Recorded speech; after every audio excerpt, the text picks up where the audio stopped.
السلام علیکم ورحمۃ اللہ وبرکاتہ۔ ناظرین کرام، بستر پہ لیٹے لیٹے آیت الکرسی، درود شریف وغیرہ قرآن پاک کے آیات بغیر وضو پڑھنا کیسا ہے؟ آج کے اس ویڈیو میں ہم بہت سارے مسائل کو جہاں تک جانیں گے، وہیں ہم یہ بھی جانیں گے اوراد و وظائف کی کیا فضیلت ہے، سونے سے پہلے ہمیں کیا کیا کرنا چاہیے، سنت رسول سے کیا کیا ثابت ہے، اور سونے سے پہلے کون کون سے اوراد و وظائف کرنے چاہیے۔ آج کے اس ویڈیو میں آپ کے سامنے بہت ہی بہترین باتیں رکھنے جا رہا ہوں۔ آپ سے گزارش ہے، امید ہے کہ آپ ویڈیو اینڈ تک دیکھیے گا۔ یہ ویڈیو آپ کے لیے بہت ہی زیادہ خاص ہونے جا رہا ہے۔ ناظرین کرام، دیکھیے اللہ کے رسول صلی اللہ علیہ وسلم کی زندگی ہمارے لیے اسوہ حسنہ ہے۔ ہم اور آپ آج کل دنیاوی ہیرے کو جو ہے آئیڈیل اور ماڈل بناتے ہیں، جبکہ ہمیں اپنا آئیڈیل اور ماڈل ہمارے نبی صلی اللہ علیہ وسلم کو بنانا چاہیے۔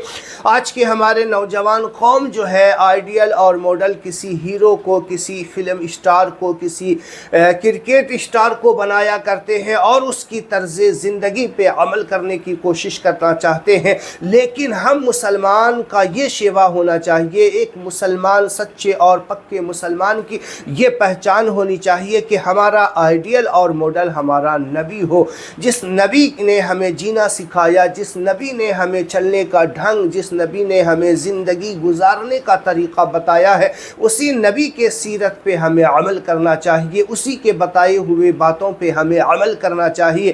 نبی پاک صلی اللہ تعالی علیہ وسلم کا یہ سنت کریمہ تھا کہ آپ بستر پہ جاتے تو بستر پہ جانے سے پہلے وضو فرمایا کرتے تھے، اور ہم امتیوں کو بھی درس دیا کرتے تھے کہ بستر پہ جاؤ نا تو بستر پہ جانے سے پہلے وضو کر لیا کرو، یہ تمہارے لیے بہت بہتر ہوگا۔ اب دیکھیے، بستر پہ جانے سے پہلے نبی پاک صلی اللہ علیہ وسلم وضو فرمایا کرتے، پھر اس کے بعد جو ہے بستر پہ جانے کے بعد سورہ معوذتین کی تلاوت کیا کرتے، سورہ فلق، سورہ ناس، اور کسی روایت میں ہے کہ 3 مرتبہ سورہ اخلاص، 3 مرتبہ سورہ فلق، 3 مرتبہ سورہ ناس پڑھتے، اور اپنے ہاتھوں پہ دم کر کے اپنے سر سے لے کر کے جہاں تک ہاتھ پہنچتا اپنے جسم پہ پھیر لیا کرتے۔ اب دیکھیے، جو بچے بار بار نظریں بد لگ جایا کرتا ہے، جسے بار بار بیماری پریشانی لاحق ہو رہی ہے، بچے کے رونے کے سبب معلوم نہیں ہو پاتے ہیں، وہ بار بار روتا ہے اور رونے کا کوئی سبب بھی معلوم نہیں ہوتا، پھر لوگ ڈاکٹر کے پاس جاتے ہیں، جو ہے تعویذ والوں کے پاس جاتے ہیں، کیا پتہ انہیں کیا ہو گیا ہے، روتا رہتا ہے، ڈاکٹروں کو دکھا کے تھک گئے، جانچ کروا کے تھک گئے، کوئی بیماری بھی پتہ نہیں لگ رہی، لیکن رونے کا سبب بھی معلوم نہیں ہو رہا۔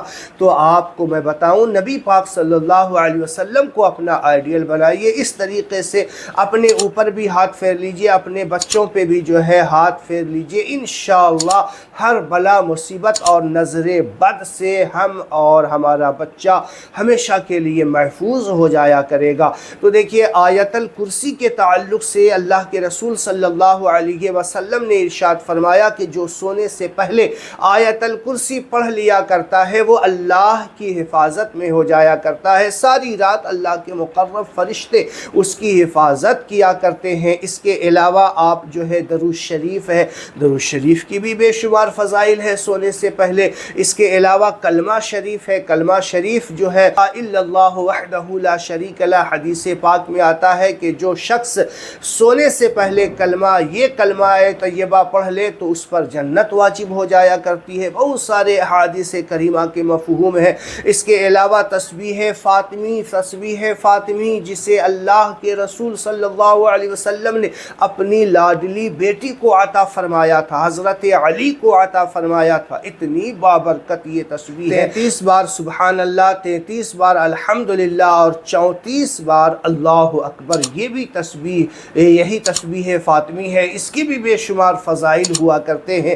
ناظرین کرام، اب آئیے میں آپ کو بتاتا ہوں کہ سونے سے پہلے ہمیں کس انداز میں بستر پہ تسبیح فاطمی یا درود پاک یا قرآن پاک کی کوئی آیات یا سورہ بقرہ کی آخری 2 آیات یا آیت الکرسی ہمیں کس انداز میں پڑھنا چاہیے۔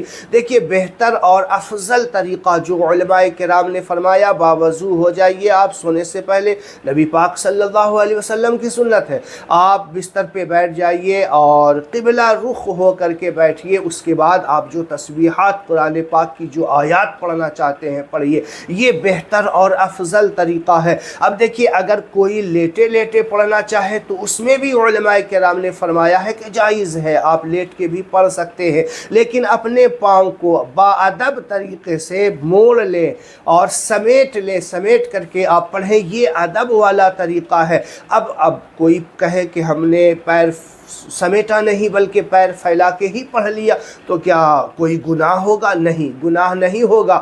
افضل طریقہ تو جو میں نے آپ کو بتایا، سنت طریقہ جو میں نے آپ کو بتایا، ادب والا طریقہ یہی ہے کہ آپ پیر سمیٹ کر کے پڑھیں۔ اگر کسی نے پڑھ لیا تو کوئی گناہ نہیں ہوگا، کوئی پریشان ہونے کی ضرورت نہیں، لیکن ایک مسلمان با ادب ہوا کرتا ہے، ادب کے دائرے میں رہتے ہوئے جو طریقہ میں نے آپ کو بتایا ہے اس طریقے سے پیر سمیٹ کر کے پڑھیے گا۔ آگے جو پڑھ لیا، لیکن آئندہ جو آپ پڑھیے گا پیر سمیٹ کر کے، لیٹے لیٹے پڑھ رہے ہیں، بیٹھ کے پڑھ رہے ہیں تو بے شک بہت اچھا، افضل اور بہتر طریقہ ہے۔ تو یہی طریقہ جو میں نے آپ کو بتایا ہے اس کے بے شمار فضائل ہیں، اور توبہ استغفار کرنے سے، سونے سے پہلے توبہ استغفار ضرور کر لیا کریں۔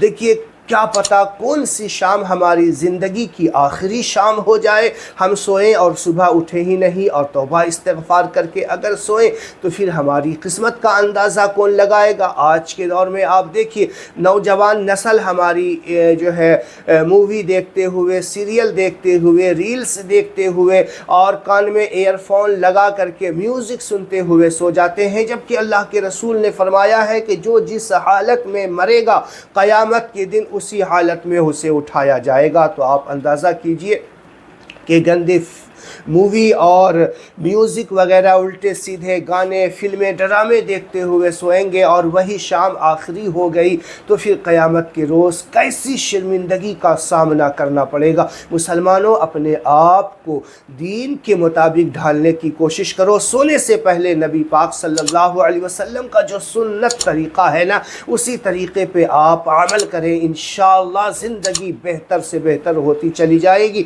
یاد رکھیے مسلمانوں کے آج جو جگہ جگہ دیکھ رہے ہوں گے، ہم سب مسلمانوں کے لیے بھی دعا کریں تاکہ ہر مسلمان جو آفات و بلیات میں مبتلا ہے، جو الگ الگ جگہ پہ الگ الگ پریشانیوں میں مبتلا ہے، سب کے لیے دعائیں کر کے سویا کریں۔ آپ دوسروں کی بھلائی کے لیے دعا کریں گے، اللہ کے مقرب فرشتے آپ کی بھلائی کے لیے اللہ سے دعا کریں گے۔ آپ دوسروں کا بھلا چاہیں گے، آپ کا رب آپ کے لیے بھلا کرے گا۔